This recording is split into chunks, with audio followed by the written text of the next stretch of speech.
심판하고 있습니다. 심판하는 기간도 마찬가지일 겁니다. 거꾸로 맞추면 퍼즐이 다 맞아 들어갑니다, 여러분. 지금 8인의 헌법재판관들 성향을 보십시오. 저는 과거에 관심 없었습니다. 당연히 후의 헌법재판관들로서 실력을 가지고 존경받고 헌법과 법률을 에 근거해서 판결한다라고 제가 가르쳐왔는데 저도 속았고 모든 우리 5,300만 국민들이 속은 겁니다. 왜? 헌법재판관을 앉아있는 사람 보세요 지금. 에? 문영배, 이미선, 정정미, 정계선 이 보라고 이거. 이런 재판관이 어떻게 공정한 심판하겠냐고. 한 번 더 말씀드립니다. 물류약 재판관 문영배, 이미선, 정정미, 정계선 당신들은 국민의 명령입니다. 양심이 있다면 즉시 재판을 회피 신청하거나 아니면 사직서를 내고 나가라고. 왜냐하면 당신들 때문에 당신들이 지금 무슨 짓을 한지 알아? 그동안 헌법과 법률에 근거해서 양심적으로 헌법재판소에 재판관들이 해왔던 모든 신뢰와 헌법재판의 권위를 당신들은 하루아침에 무너뜨린 그 은행들의 원흉. 한 번도 안 되지만 국민의 명령입니다. 참, 야, 국민들을 개돼지가 하나. 이게 민주주의입니까? 자기 마음에 안 든다고 카카오톡 금지라고, 자기 마음에 안 든다고 고발하고, 자기 마음에 안 든다고 유튜브들 고발하고, 이게 민주주의예요? 우리 7, 80년대 민주화운동 해오신 분들 답변해 보십시오. 우리가 독재에 맞서 민주화운동인데 이게 지금 민주당 하는 짓거리가 이게 지금 민주화입니까 이게?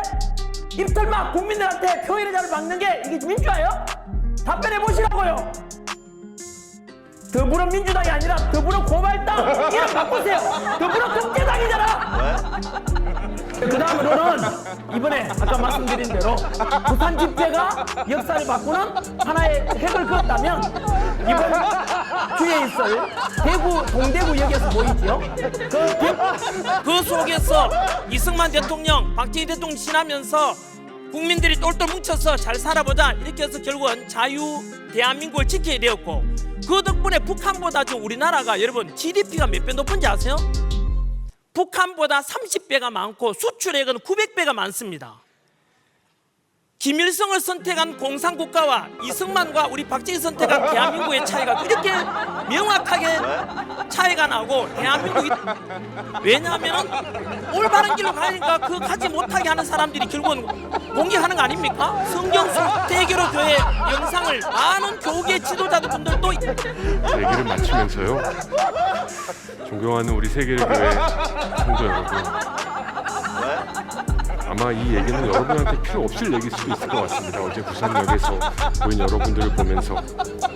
하지만 저는 지금 우리나라는 에스라와 느헤미야와 같은 지도력과 결단이 필요할 때라고 생각합니다. 그들은 단순히 무너진 성벽만을 재건한 것이 아닙니다. 그저 우리나라가 더 잘 살고 돈을 많이 버는 나라가 되기를 기도한 게 아니라는 뜻입니다. 그들은 백성들의 영적 각성과 사회적 개혁을 함께 이뤄냈습니다. 그 얘기는 2025년 대한민국도 필요하지 않습니까? 하는 것입니다. 그러나 저는 이번 사태를 보면서 이재명은 완전히 끝났다 저는 확신합니다. 사람들이 모를 때는 잘 모르면 사람들은 선동하면 넘어갑니다. 그리고 자기가 검색을 해보고, 전라도 여자가 검색을 해보고, 전라도 20대가 검색을 해보고, 그 전라도 5060이 검색을 해보고 보니까 이건 아니고, 자기가 깨달아서 알은 것은 그거는 어떻게 할 수가 없어요. 더 이상 선동이 안 넘어갑니다. 이번에 전라도가 41%가 윤 대통령을 지지했다고 하는 것은 사람이 깨달았다는 거죠. 윤 대통령 자체를 지지하는 것이 아니고 자유민주주의 체제가 까딱 잘못하면은 정말로 넘어갈 수가 있겠구나, 이런 위기를 느꼈는데 오늘 대통령 체포됐잖아요. 구속됐잖아요. 이런 걸 보면서 와, 우리나라가 정말로 전체주의 국가로 갈 수가 있겠구나, 이걸 깨닫게 되면은 어떤 누구도 그 선동에 넘어갈 수가 없고, 그래서 이재명은 끝난 겁니다.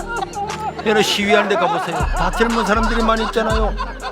다 우주 잡혀도 어디도 젊은 사람이 많습니다. 그리고 발언하는 사람 기독교인이 어마어마하게 많잖아요.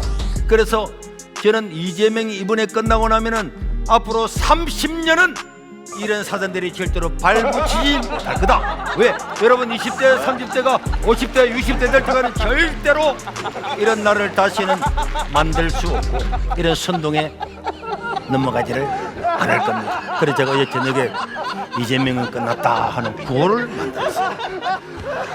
그래서 여러분들은 제가 말을 하면은 이재명은 끝났다 이 말만 하면 됩니다.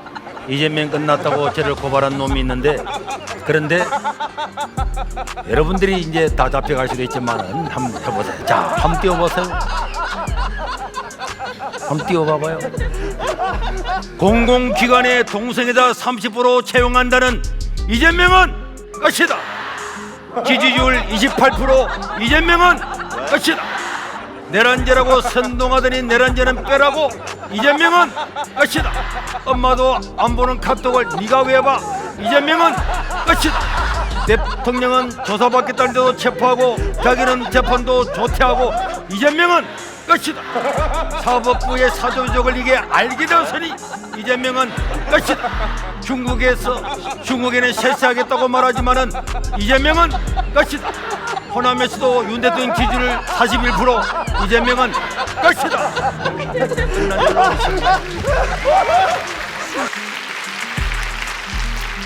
근데 12월 4일까지 저렇게 얘기했던 사람이 갑자기 변합니다. 어떻게 변하냐? 다시 한번 아까 그 화면 보여주시면 여기서 집회 전사로, 그리고 저기 보시면 더 유명한 400만 조회수가 넘어요. 그러니까 풀 컨텐츠가 400만 조회수가 넘는다는 거는 공중파 기준으로 하면 12%에서 15% 정도 시청률이에요. 네.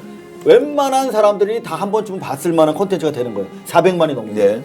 그런데 거기다가 대한민국 혼란을 전관위가 초래했다. 그러니까 윤석열의 상황 인식과 헌재 진술이랑 싱크로가 된 거야. 그죠? 선관위 때문에 쿠데타가 정당화되고 있는 거예요. 저 사람 머릿속에. 그러면서 급기야 지난 주말에 부산에서 한 말은 뭡니까? 지금 뭐 좌파 성향의 그 재판관 4명이 스스로 물러나지 않으면 국민들이 필사로 볼 것이다. 이거 뭐야?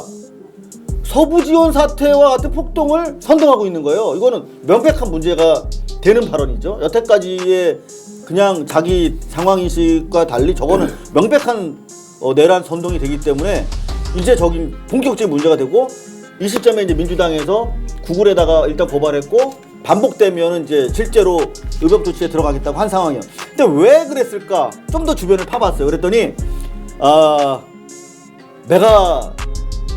뭐 메가스타디. 메가스타디라고 얘기하시죠, 뭐. 예. 해도 되죠. 예. 메가스타디의 자회사가 있는데 저 전 선생의 소속은 메가 공무원이라는 회사예요. 예. 메가 공무원은 유일하게 메가스타디의 계열사 중에서 적자를 기록한 회사입니다. 그래서 실제로 4년간 누적 적자가 600억이야. 공무원 시험 시장에서 철수하기로 하고 작년 12월 15일경에 메가스타디가 메가 공무원을 모 회사에 매각합니다. 예. 114억에. 그러니까 매년 100억이 훨씬 넘는 적자를 기록하던 회사를 그냥 헐값에 판 거예요. 114억에. 근데 지금 뭐라 그랬죠? 전환길이 자기 연봉이 얼마라 그랬죠? 60억. 60억이라고 그랬잖아. 그러니까 매년 100 몇십억 적자 나는 데서 60억을 받았으면 새로운 회사가 인수했어. 그러면 전환길은 어떻게 하고 싶겠어요?